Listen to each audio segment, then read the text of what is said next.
बिहार चुनाव में एनडीए की जबरदस्त आंधी नजर आ रही है। सबसे बड़ी पार्टी यहां बीजेपी बनी है। 32 सीटों पर बीजेपी की जीत जो है वो हो चुकी है, जबकि 59 पर अभी भी बढ़त बीजेपी द्वारा बनाई गई है। 22 सीटों पर जेडीयू की जीत है और 61 पर अभी भी बढ़त जो है वो जेडीयू द्वारा लगातार जारी है। 2 सीटों पर अगर बात करें तो एलजेपी-आर की जीत हो चुकी है, लेकिन 17 पर अभी भी बढ़त बनाए हुए है।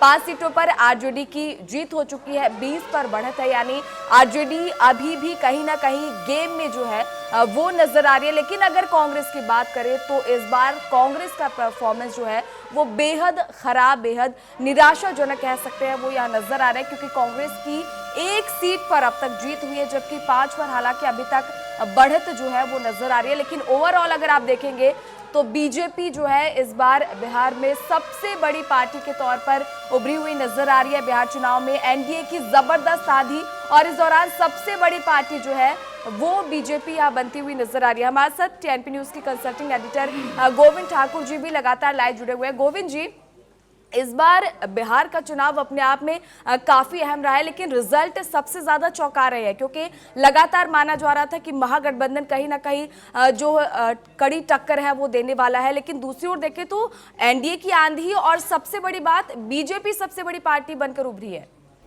बिल्कुल, देखिए जो अभी आंकड़े आप दिखाई पड़ रहे हैं हमें, उससे साफ जाहिर है कि एनडीए इस बार जीत नहीं, बल्कि अपने सुनामी के तौर पर हमने कहा था जो सुनामी है इस तरह की, और महागठबंधन की सुपड़ा साफ हो चुका है।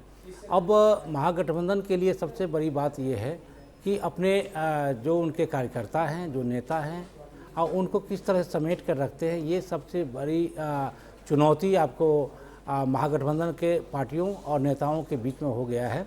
हालांकि उनके तरफ से ज़रूर कहा जाएगा कि हम इसकी समीक्षा करेंगे और फिर हम करे मुकाबले के लिए तैयार होंगे अगले चुनाव के लिए। तो ये तो राजनीतिक पार्टी हैं, अपनी बात कहते रहेंगे। लेकिन जिस तरह से आप देख सकते हैं कोमल कि जिस तरह से जीत एनडीए की हुई है, ये खुद एनडीए वाले को भी इतने विश्वास नहीं था इस तरह की कि इस तरह के उनके जीत हो सकती है।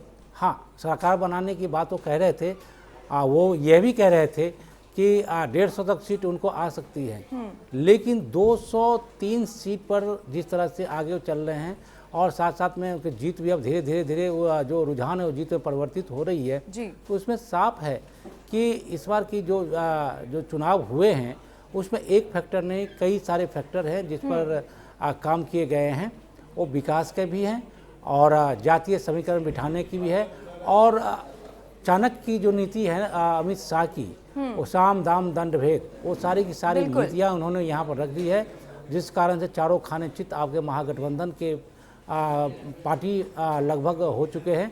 तो ऐसे में अब बिहार की राजनीति में अभी 5 साल के लिए महागठबंधन के लिए अब विपक्ष में बैठने और बिल्कुल जी बिल्कुल गोविंद जी, लौटेंगे आपके पास।